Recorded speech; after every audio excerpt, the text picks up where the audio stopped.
मैंने एक YouTube channel बनाया है, ये इसका नाम प्राश होगा, और इस पे मैं जियो पॉलिटिक्स के बारे में डिस्कस करूँगा और वेरियस अदर टॉपिक्स के बारे में भी डिस्कस करूँगा।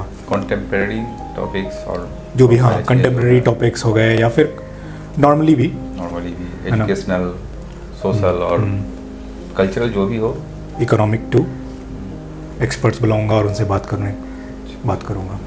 सो today we are going to talk about 4 contemporary topics: Russia-Ukraine war, of course, then Israel-Hamas, yes, and then the events going on in Bangladesh, the coup, and of course, and yes, also blatant disregard for freedom of speech in England.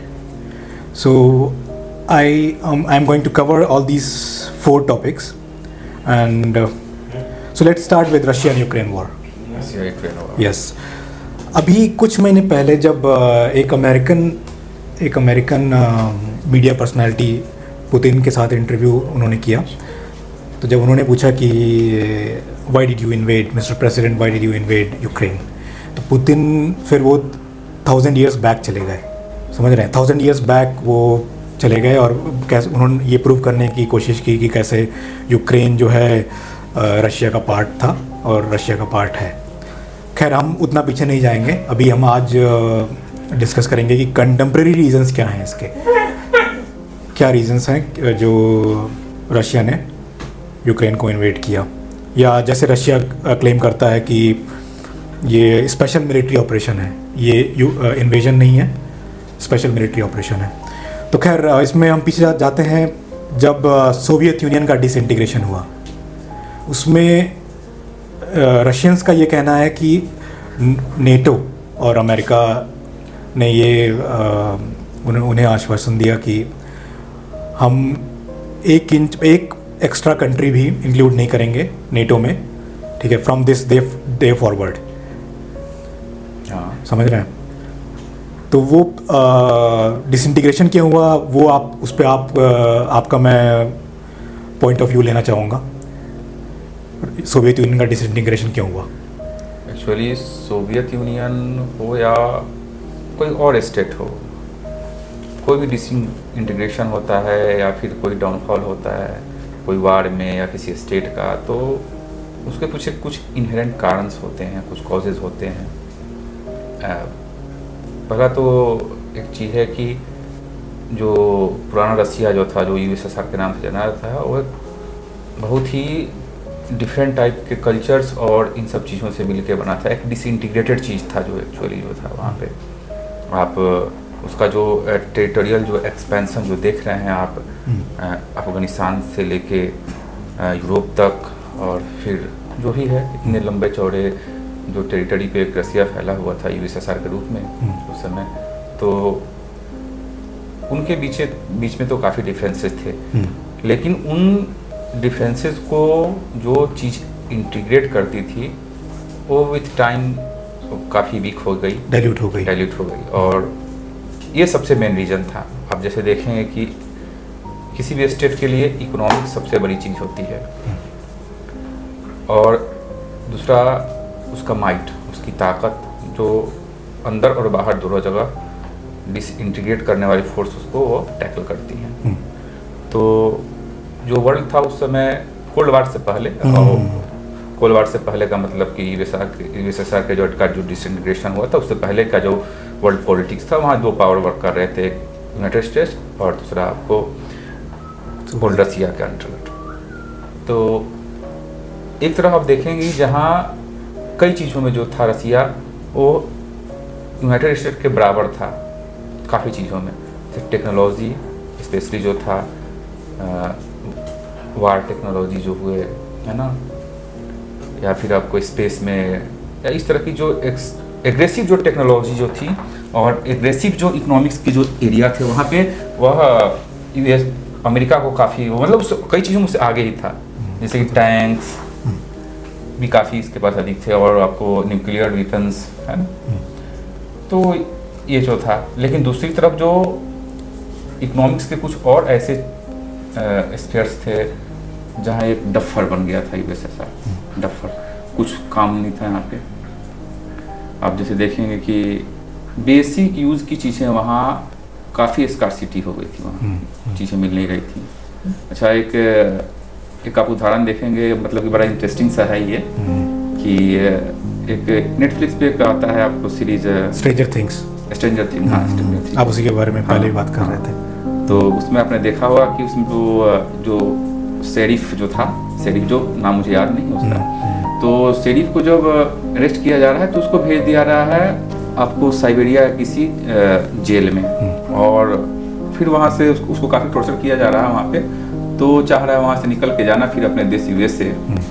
तो वो यहाँ पे ये पा रहा है कि USA का कोई एजेंट जो है जो स्मगलिंग करता है और स्मगलिंग क्या करता है, वो बेसिक यूज की चीज़ें जैसे जैम, खाने पीने की चीज़ें जो कि आर्मी अफसरों के बीच लग्जरी बनी हुई थी। तो ऐसी चीज़ें वहाँ लग्जरी थी जो कि अमेरिका में एक आम तबका जो था उसके कंजम्पशन के लिए उपलब्ध थी और रसिया में उपलब्ध नहीं थी। और ये एकदम सही बात है, ये चीज़ें कंडीशन जो वहाँ ऐसी ही थी, क्योंकि तो इकोनॉमिक्स का ये स्तर था। तो इकोनॉमिक्स के इस जो डुअलिज्म जो वहाँ पे चीज़ें वर्क कर रही थी, एक तरफ काफ़ी कुछ क्षेत्रों में काफ़ी था और मेजर जो रिसोर्सेज थे उस तरफ जा रहे थे आपको। तो उसके बाद रसिया का यूएसएसआर का जो मेन पर्पस था हमेशा एक आइडियोलॉजी को प्रमोट करना और हमेशा एक दूसरे पावर के साथ उलझे रहना। तो डेवलपमेंट के इशू जो इंटरनल लेवल पे काफ़ी वीक हो चुके थे। तो और दूसरी चीज़ थे आपको फिर देखें वर्ल्ड पॉलिटिक्स, आपको अफगानिस्तान में उलझ जाना, क्यूबा और जगह ऐसे ही काफ़ी अपने आप को इन्होंने अपने पावर को, अपने इकोनॉमिक स्ट्रेंथ को काफ़ी डिप्लीट कर दिया। फिर चेंज हुआ आगे जाके। इसमें जब गॉर्बाचोव आए और पेस्ट्रोइका उन्होंने लिबरलाइज किया रशियन इकोनॉमी को, उसका कितना इफेक्ट रहा इनके डिसइंटीग्रेशन में?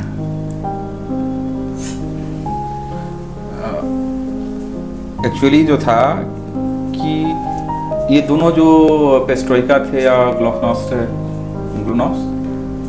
पेस्ट्रोइका एंड एक तो ग्लासनोस्ट और दूसरा पेस्ट्रोइका। तो एक्चुअली जो ये प्रोसेस जो चल रहे थे जिसके बारे में हम लोगों ने अभी डिस्कस किया, ये दोनों टर्म्स जो है जो प्रोसेस थे जिनको बाद में वहाँ पे इम्प्लीमेंट किया गया, तो ये दोनों जो है एक रिजल्ट थे, ना कि कोई आपको कारण थे। इनका इफेक्ट ये एक्चुअली इफेक्ट थे जो बन के आए थे। मतलब इकोनॉमी उनकी स्टैग्नेट कर गई थी और उसका इफेक्ट हुआ कि इनको लिबरलाइज करना पड़ा। लिबरलाइज करना पड़ा और वो लिबरल जो पॉलिसी जो थी वो इन दो नामों के अंदर इम्प्लीमेंट की गई। जैसे ग्लासनोस्ट जो हुआ उसमें आपको इसका मतलब रशियन लैंग्वेज में ओपननेस होता है, तो इसमें चीज़ों को ट्रांसपेरेंट किया गया। एक्चुअली जो इंटरनल पॉलिटिक्स जो थी, पॉलिसी थी, उसको ट्रांसपेरेंट किया गया। जैसे पुलिस पावर के एरिया में जैसे कि आपको जो पॉलिटिकल जो प्रिजनर्स थे उनको छोड़ दिया गया। काफ़ी जो व्यू जो लोगों का जो है expression of right of expression थे उसको काफ़ी लिबरल कर दिया गया। तो ये ओपननेस था। और दूसरा जो आपको पेस्ट्रोइका था, तो उसमें स्पेशली जो है पार्टी का जो ऑर्गेनाइजेशन था और इकोनॉमिक जो थी उसको एक नए तरीके से उसको ऑर्गेनाइज किया गया। स्पेशली वहाँ भी ओपननेस लाया गया, लिबरलिज्म को लाया गया, चीज़ें थोड़ी बदल गई वहाँ पे। तो ये दोनों टर्म्स जो हैं वो एक्चुअली जो है आपको एक दो स्ट्रेटजी थी। तो इन स्ट्रेटजीज के अंदर आपको रिफॉर्म जो लाने थे उसको इम्प्लीमेंट किया गया।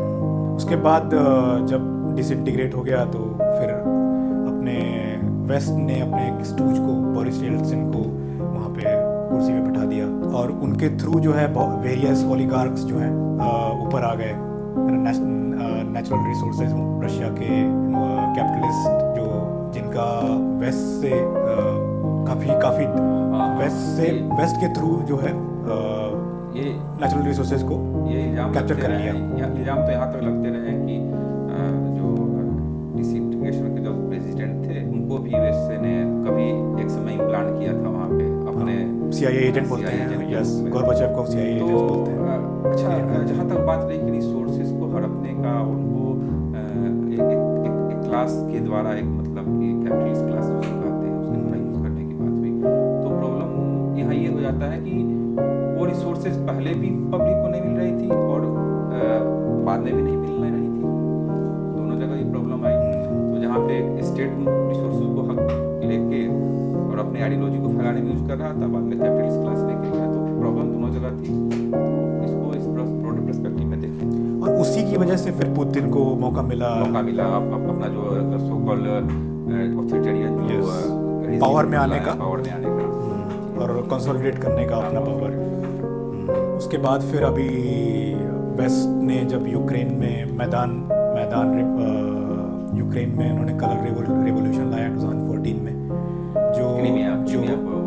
जो डेमोक्रेटिकली इलेक्टेड वहाँ पे गवर्नमेंट है, उसके अगेंस्ट स्टूडेंट मूवमेंट शुरू कर दिया, जिसका अभी बांग्लादेश में हम डिस्कस करेंगे कैसे क्या हुआ। और उसके बाद फिर पुतिन को एक रीज़न मिल गया कि उन्होंने बोला कि नहीं, ये तो जो हमारे बीच एग्रीमेंट था सोवियत यूनियन के डिसइंटीग्रेशन के टाइम में कि नेटो जो है इंटरफेयर नहीं करेगा। जो रशियन इन्फ्लुएंस है जिन कंट्रीज़ में, उन कंट्रीज़ में नेटो इन्फ्लुएंस नहीं, वो नहीं करेगा, इंटरफेयर नहीं करेगा। तो उनको रीज़न मिल गया और उन्होंने फिर क्रीमिया को कर लिया, कैप्चर कर लिया। और उसके बाद फिर अभी जो चल रहा है, पैरानॉइड हो गए 2022 में जब ये वॉर शुरू हुआ या मिलिट्री ऑपरेशन शुरू हुआ, तो ऐसा लग रहा था जैसे पुतिन पैरानॉइड है ना।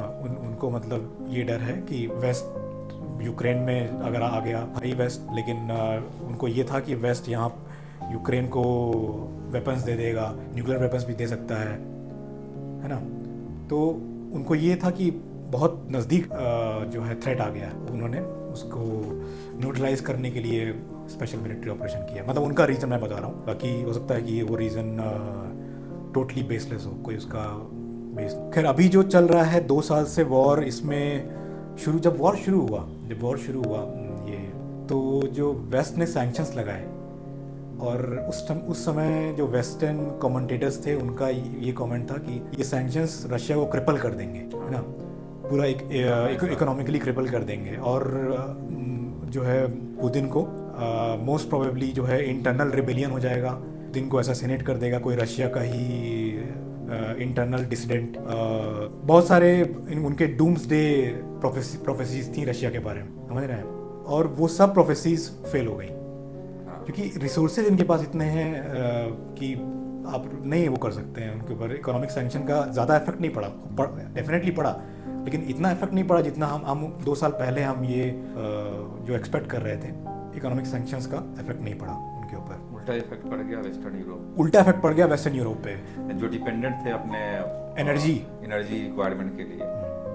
नतीजा तो यूके में ऐसा हो गया कि वहाँ पे इन्फ्लेशन आ गया। इन्फ्लेशन वहाँ पर काफ़ी इन्फ्लेशन हो गया और ज़रूरत की चीज़ें काफ़ी महंगी हो गई। अभी रिसेंटली 2 दिन पहले इन्होंने पहली बार यूक्रेन ने रशियन टेरिटरी में जाके अटैक किया, एक कुर्स्क रीजन है वहाँ पे अटैक किया। तो मतलब कुछ कमेंटेटर्स वेरी इंथ्राल्ड कि अरे it's so easy to invade Russia.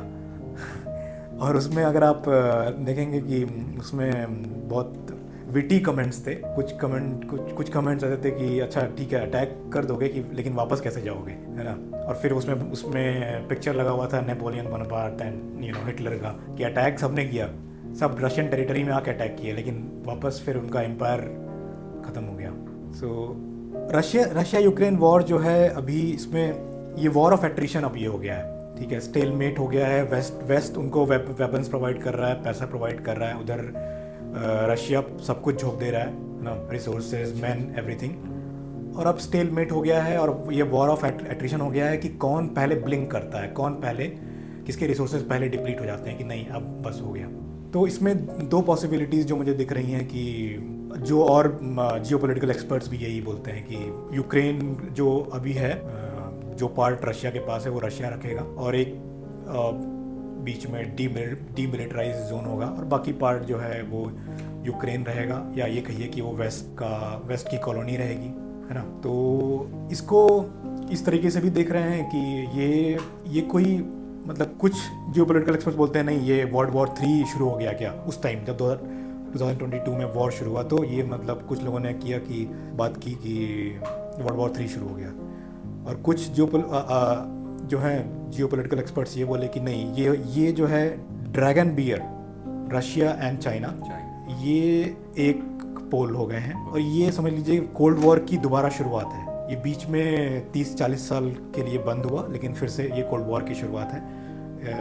इसमें कोई दो राय नहीं है, जो उनका कहना है। खैर देखते हैं ये कहाँ तक जाता है और किसकी प्रोफेसी सही होती है। एक दो चीज़ इसमें ये है कि जहाँ तक थर्ड वर्ल्ड वॉर की बात है, ये वेरी अनप्रोबेबल है, क्योंकि आज के जो भी स्टेट हैं, जो भी नेशन स्टेट हैं, वो अलग सोचते हैं। अलग सोचने का सेंस ये है कि उनको हर स्टेट जो है वो अपने फ़ायदे पे सोचता है, अपने इकोनॉमिक्स और अपने लोगों के डेवलपमेंट के लिए। और 2 वर्ल्ड वॉर को देखा जा चुका है, उनमें क्या लॉसेस हुए और कितने चीज़ों की हानि हुई, ये चीज़ें क्लियर कर देती हैं कि इन चीज़ों को नहीं होना है। और सारे स्टेट भी यही चाहते हैं, बस वो अपने न्यूक्लियर या जो भी उनके पास पावर है उनका उपयोग बस डिटरेंस के रूप में करना चाहते हैं। क्योंकि भले ही न्यूक्लियर वेपन्स के पाइल्स बढ़ते जा रहे हैं और कोई डिसआर्मामेंट नहीं करना चाह रहा है, भले ही आपको ट्रीटी करें कि हम करना चाहते हैं, लेकिन उपयोग भी नहीं करना चाहता, क्योंकि जानते हैं कि क्या होने वाला है। तो लड़ाइयाँ अगर होंगी भी, हो भी रही हैं, तो चीज़ें जो होंगी कॉन्वेंशनल आर्म्स के साथ होंगी, और बहुत कम पॉसिबिलिटी है कि आर्म्स के उस हायर रूप का उपयोग हो। हाँ, लेकिन जैसे जो एक्सपर्ट्स ये बोलते हैं कि ये वर्ल्ड वॉर 3 की शुरुआत है, उनका ये एनालिसिस है कि क्योंकि वर्ल्ड वॉर अगर शुरू होता है तो डिफरेंट फ्रंट्स पे शुरू होता है। ऐसा नहीं है कि अचानक सारी कंट्रीज़ एक साथ आ जाएंगी, एक ब्लॉक में आ जाएंगी और दूसरी कंट्री दूसरे ब्लॉक में और आपस में लड़ना शुरू कर देंगी। तो जैसे उनका ये एनालिसिस है कि रशिया यूक्रेन ये शायद ये फर्स्ट फ्रंट था, उसके बाद अभी इजराइल हमास जो चल रहा है उसमें इजराइल ईरान कह सकते हैं दूसरा फ्रंट होगा। तीसरा फ्रंट ये जो खोलना चाह रहे हैं जो हो सकता है वो हो सकता है कि नॉर्थ कोरिया साउथ कोरिया में शुरू हो जाए। चौथा फ्रंट हो सकता है कि ताइवान और चाइना में शुरू हो जाए, और सब में वेस्ट इन्वॉल्व है। ठीक है, तो ये आप सही बोल रहे हैं कि हो सकता ज़रूरी नहीं है और वो नहीं यूज़ करेंगे, न्यूक्लियर वेपन्स नहीं यूज़ करेंगे, लेकिन कन्वेंशनल वेपन्स भी आप बहुत एडवांस्ड हो गए हैं, ड्रोन्स आ गए हैं और टेक्नोलॉजिकली एडवांस्ड है काफ़ी वेस्ट, और चाइना भी इनफैक्ट आर्टिफिशियल इंटेलिजेंस की बात हो रही है। लेकिन एक सबसे बड़ी बात यहाँ है सोचने वाली कि आप पुराने जो है जियोपॉलिटिक्स से और आज के जियोपॉलिटिक्स को जब कंपेयर करेंगे तो आप एक चीज़ जरूर पाएंगे और क्लियर पाएंगे कि कोई किसी के साथ खुल के खड़ा नहीं होता। एक स्टेट जो आप पहले देखिए कि जिस तरह के एलाइंस बनते थे, एलियांस बनते थे पहले, इस तरह के एलियांस नहीं बनते हैं। इकोनॉमिक लेवल पे बनते हैं, ट्रेड के लिए बन रहे हैं, इन्वेस्टमेंट के लिए बन रहे हैं। भले ही आज दिख रहा है आपको कि नाटो है, अदर स्टेट है, लेकिन वो काम नहीं आते। आपने देखा यहाँ भी रसिया यूक्रेन वार में यूक्रेन को छोड़ दिया गया कि अपने आप से लड़ो। तो ये एक अपने आप में बहुत बड़ा एविडेंस है कि सारे स्टेट जो हैं वो इन चीज़ों से बचना चाहते हैं। एक्चुअली वो रियलिज्म को फॉलो करना चाह रहे हैं कि भाई जो असलियत है, जो मेरे फायदे के लिए है, वो चलते हैं। अब देखिए ऊँट की करवट बदलती है। अभी रिसेंटली तेहरान में के जो प्रेसिडेंट और फॉरेन मिनिस्टर और हेलीकॉप्टर क्रैश में उनकी डेथ हुई, और उसमें प्रेयर मीट में ये गए थे आपके हमास के लीडर या इस्माइल हनीय। तो इजराइल ने उनको असैसिनेट किया तेहरान में, एक फॉरेन डिग्निटरी को असैसिनेट किया तेहरान में। तो अब ईरान भी थ्रेटन कर रहा है कि हम जो है यूएस के जितने बेसेस हैं सब किसी पे भी अटैक कर सकते हैं और इस पे रिटेलिएशन ज़रूरी है, और हम डेफिनेटली इजराइल पे अटैक करेंगे। किस स्केल पे करेंगे वो नहीं पता किसी को। तो ये जो सिचुएशन है ये एस्केलेट करती जा रही है। मैं देख रहा हूँ कि पिछले जो 2020 तक जो पीस था, पिछले 30 साल का पीस था 1990 से लेकर since the disintegration of Soviet union, और अभी 2020 तक एक पीस बना हुआ था, पीसफुल रिलेशंस बने हुए थे। इकोनॉमिक अपहीवल्स आए, लेकिन अटैक्स भी हुए। हालांकि अमेरिका ने इराक को इन्वेड किया, लेकिन एक जनरली एक पीस था तब भी कह सकते हैं। वो जो है ख़त्म हुआ वर्ल्ड पॉलिटिक्स में। तो अब जो है हर ऑल्टरनेट मंथ कोई ना कोई नया इशू क्रिएट हो रहा है और नए वॉर्स नए फ्रंट पे शुरू हो रहे हैं। तो अभी उनको जो हमास का लीडर मरा तो हमास ने फिर नया लीडर बना दिया यहिया सिनेवार, वो भी टेररिस्ट हैं, सब टेररिस्ट हैं, ठीक है। ये लोग एक्सपेक्ट कर रहे थे 7 अक्टूबर जब हुआ और उन्होंने जाके जो वहाँ पे किया इज़राइल में, तो ये एक्सपेक्ट कर रहे थे कि ये रिस्पॉन्स होगा इज़राइल की तरफ से, लेकिन इतना ज़्यादा इतने बड़े स्केल पे रिस्पॉन्स होगा ये कोई नहीं एक्सपेक्ट कर रहा था। हालांकि यूएस का पूरा वो था कि इतने बड़े ऑफिशियल को एक स्टेट के अंदर नहीं, वो तो हुआ। उसके अलावा हम उसमें गाज़ा में अभी इज़राइल जो पूरा इन्वेड कर दिया पूरी तरीके से, बहुत सारे इनोसेंट सिविलियंस की भी डेथ हुई उसमें, लेकिन तो उस स्केल मतलब डिस्प्रपोर्शनेट स्केल पे इन्होंने रिस्पॉन्ड दिया इज़राइल ने। उसमें शुरू में इंडिया का वो था कि नहीं, Israel has the right to respond. Indians का, गवर्नमेंट ऑफ इंडिया का हमेशा वो रहा है कि नहीं, 2 नेशन स्टेट होना चाहिए और यही सोल्यूशन है। और इसमें लेकिन तब भी शुरू में सिंपैथेटिक थी गवर्नमेंट। अभी तो न्यूट्रल उनका रिस्पॉन्स वो रहता है, गवर्नमेंट ऑफ इंडिया का स्टैंस रहता है न्यूट्रल। अब देखते हैं कि ये किधर जाता है, ईरान एंड इज़राइल का जो इशू है। ये इशू काफ़ी लंबा चलेगा और इसमें ऐसे ही अप एंड डाउन होंगे, पीस एंड वार वाले सिचुएशन होते रहेंगे। थक गए तो बैठ जाओ, फिर एनर्जी जमा करो, फिर लग जाओ। तो ये वाली चीज़ें होती रहेंगी जब तक कि, क्योंकि यहाँ सिंपली दिख रहा है कि 2 नेशनलिटीज़ हैं और दोनों को साथ सर्वाइव नहीं कर, पीसफुल कोएग्जिस्टेंस नहीं है। तो यहाँ पे भारत जो शुरू से कह रहा आ रहा है कि 2 स्टेट थ्योरी, तो ये तो सही दिख रहा है। अब हम आते हैं जनरली वेस्ट में जो चल रहा है। जैसे अभी इंग्लैंड में जो नए लेबर पार्टी के प्राइम मिनिस्टर से प्राइम मिनिस्टर बने कीयर स्टारमर।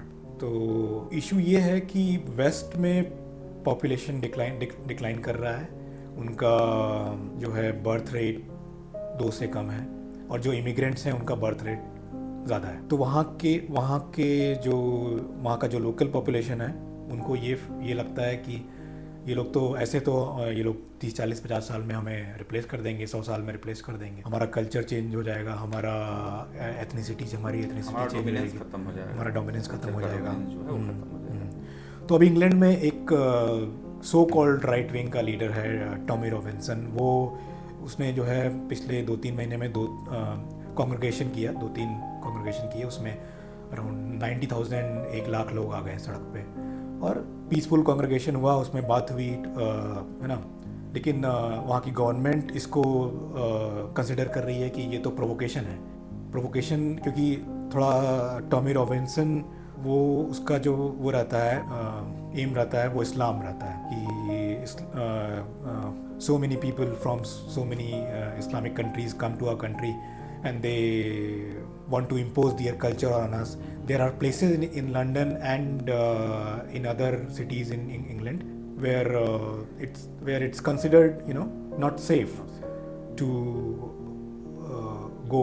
तो उसका ये कंसर्न है कि ये पिछले 30-40 साल में ये क्या हो गया। हमारी कंट्री एक वाइट क्रिश्चियन कंट्री थी और वो उसमें इतना डेमोग्राफी इतना कैसे चेंज हो गया कि अब लंदन में, स्पेशली लंदन में, वाइट्स अभी माइनॉरिटी नहीं हुए हैं लेकिन हो जाएंगे माइनॉरिटी। तो उसका कंसर्न ये है, तो उसको ये लोग with in the bounds of law, British law, वो लोग उसको जेल, टॉमी रॉबिन्सन को इन्होंने प्रोसिक्यूट करने का फैसला किया है। तो इसमें बात आती है फ्री स्पीच की कि क्या फ्री स्पीच टॉमी रॉबिन्सन के लिए नहीं है। इंग्लैंड में मोहम्मद हिजाब और ऐसे बहुत सारे यूट्यूबर्स हैं जो मुस्लिम यूट्यूबर्स हैं, वो लोग आए दिन वो लोग इन्फ्लेमेटरी स्पीच देते हैं यूट्यूब में, ठीक है। और इंग्लैंड उनके अगेंस्ट कुछ नहीं करता है और ये टॉमी रॉबिन्सन के अगेंस्ट कर रहा है। तो अगर लॉ है, अगर रीजनेबल रिस्ट्रिक्शन होना चाहिए, तो क्या रीजनेबल रिस्ट्रिक्शन क्या एक आदमी के ऊपर आप लागू करेंगे और दूसरे पे नहीं लागू करेंगे, डिपेंडिंग अपॉन द आइडियोलॉजी, समझ रहे हैं। उसको हम लोग इंडिया में भी देख सकते हैं क्योंकि डिफरेंट है ना, डिफरेंशिएशन है यहाँ पे भी। डिफरेंट पीपल के लिए Different law के आपको हाँ वही इम्प्लीमेंटेशन हो रहा है।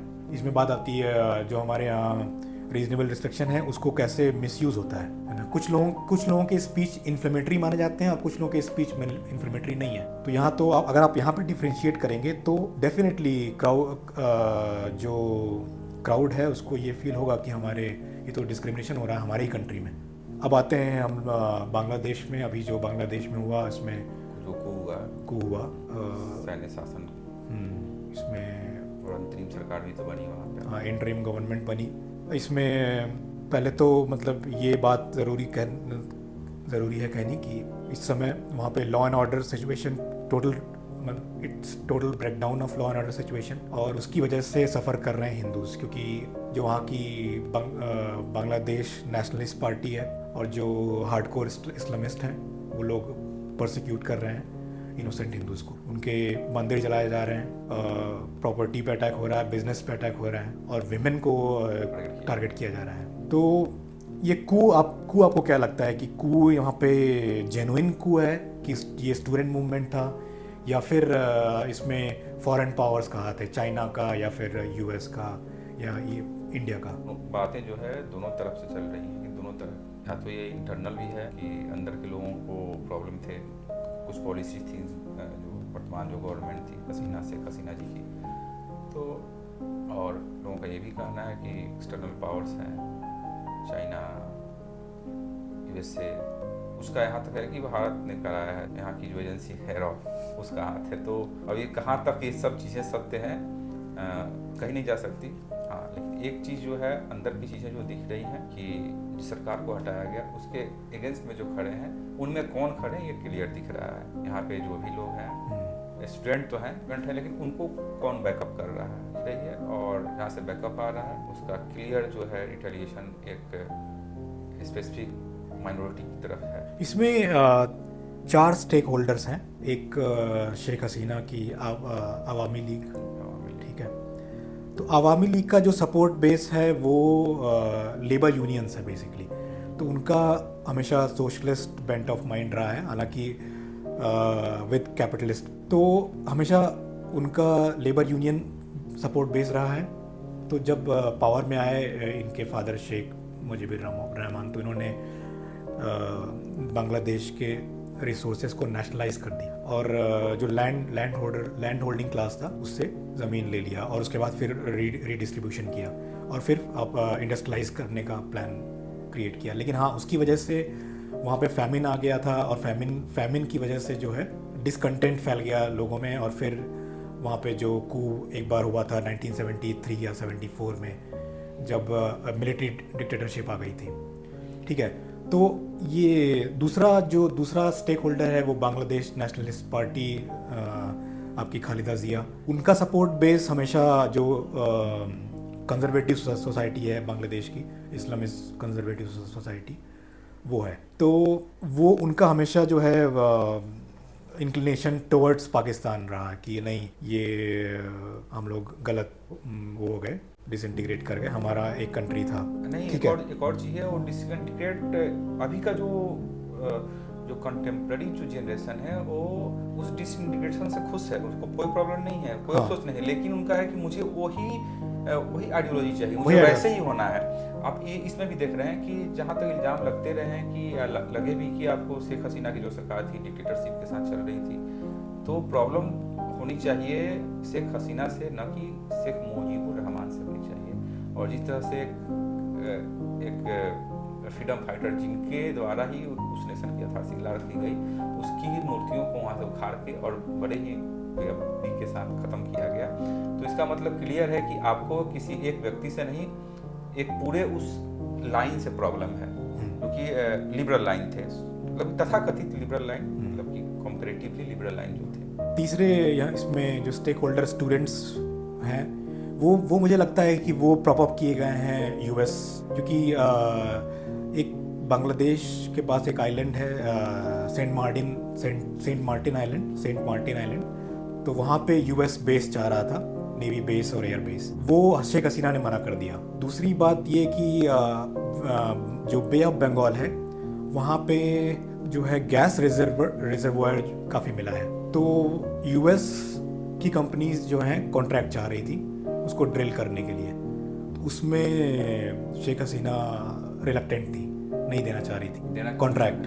चाइना को। नहीं, वो यही उनका ये कंसर्न था कि बैलेंस बना के रखते हैं। मतलब कि वो इंडिया, चीन और यूएसए तीनों शक्तियों के साथ बैलेंस बनाना चाह रही है। हाँ, आपने देखा भी कि वो जो नदी का जो कॉन्ट्रैक्ट था, तिस्ता नदी का कॉन्ट्रैक्ट जो था, चीन से लेके इन्होंने भारत को दिया। तो चीन भी इससे लग रहा है कि खफा हुआ, मे भी कहीं वो भी तो शामिल नहीं है इस coup में। नहीं, क्योंकि इस coup में मैं इसलिए चीन को नहीं मान रहा हूँ चीन शामिल होगा, क्योंकि इसमें ज़्यादा फ़ायदा अभी जो दिख रहा है होते हुए वो यूएस को होते हुए दिख रहा है, क्योंकि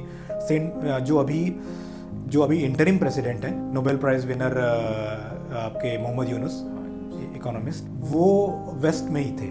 तो वो उनको जो वहाँ के एक्सपर्ट्स हैं बांग्लादेश के, वो बोलते हैं कि ये तो वेस्टर्न स्टूज है, ये वेस्ट के इंटरेस्ट को रिप्रेजेंट करते हैं, ये हमारे इंटरेस्ट को रिप्रेजेंट नहीं करते। और इनका माइक्रो फाइनेंस में भी काफ़ी इश्यूज हुए थे, क्योंकि काफ़ी इन्होंने जो इनके ऊपर आरोप लगे हुए हैं कि इन्होंने काफ़ी पैसे वो किए थे, लॉन्डर किए थे, बांग्लादेश के गरीब लोगों के पैसे लॉन्डर किए थे। तो वेस्ट का स्टूज माना जा रहा है। तो वो तो है कि ये डेफिनेटली वेस्टर्न बैक्ड को है। और मिलिट्री का जो है वो तो खैर स्टेबिलिटी चाह रही है ना। जब उनको लगा कि ये अनपॉपुलर हो चुकी हैं शेख हसीना, तो उन्होंने बोला ठीक है, you have to leave the country. इसका मतलब वहाँ पे दो पैरेलल ताकतें प्ले कर रही हैं, एक आर्मी जो सीधे यूएसए के अंदर, और दूसरा जो है अनलिस्ट पावर ऑफ इस्लामिस्ट, अलग ढंग से सामने। हाँ, our military and student led movement था ये। तो ये दोनों यूएस के इंटरेस्ट को रिप्रेजेंट कर रही हैं, ठीक है। और आपकी इस्लामिस्ट, वो तो खैर उनका चाहिए कि हमें ये कल्चरली ये इस्लामिक कंट्री है और इसमें लॉज जो हैं सेकुलर क्यों बनाए जा रहे हैं। क्योंकि शेख हसीना का ये था कि उन्होंने जो है इसको सही तरीके से मतलब कि वो रिलेटिवली जो हिंदुओं के लिए एक सेफ इन्वायरमेंट उन्होंने दिया था। हाँ, लेकिन अब नहीं है, एकदम नहीं है। और दूसरी बात हो रही है कि नॉर्थ ईस्ट में जो अभी हमारे यहाँ मणिपुर में जो टर्बुलेंस चल रहा था, कि वेस्ट का स्पेशली यूएस का लॉन्ग टर्म प्रोजेक्ट ये है कि वहाँ पे वो कुकी लैंड एक बनाना चाह रहे हैं, क्रिश्चियन कंट्री बनाना चाह रहे हैं। तो थोड़ा सा पार्ट इंडिया का नॉर्थ ईस्ट का लेके, थोड़ा सा म्यांमार का लेके और बांग्लादेश का लेके वो लोग वहाँ पे क्रिश्चियन कंट्री बनाना चाह रहे हैं, जो totally subservient to western interest और वेस्टर्न कंट्रीज रहेंगे, और वहाँ पे भी उनका बेस रहेगा, ताकि ये चाइना को घेर सकें अपने मिलिट्री बेसिस के थ्रू। और मे बी 30-40 साल बाद अगर इंडिया राइज कर गया तो इंडिया के लिए भी वो रहेगा,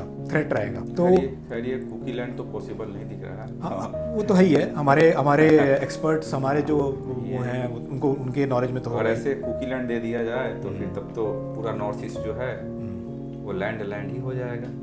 खैर अभी जो टर्बुलेंस चल रहा है बांग्लादेश में, उसमें बस मैं ये एक्सपेक्ट करता हूँ कि जल्दी से जल्दी थोड़ी स्टेबिलिटी आए, नॉर्मलसी आए और इकोनॉमिक्स वहाँ की अच्छी हो जाए धीरे धीरे, तो वहाँ पे और फिर से सेफ्टी आए और हिंदूज अभी सेफ हो जाए। ठीक है, आज इतना ही रखते हैं। और thank you so much for watching this episode. और ये बस एक शुरुआत है और हम इसको कंटिन्यू करेंगे, नए गेस्ट भी बुलाएंगे और इसको नए टॉपिक्स भी में डिस्कस करेंगे। चैनल का नाम प्राश है, इसको सब्सक्राइब करिए, इसको शेयर करिए, दोस्तों को बताइए, रिश्तेदारों को बताइए, और जितना ज़्यादा से ज़्यादा हो सके इसको पॉपुलर बनाने में हमारी मदद करिए। Thank you so much. Thank you so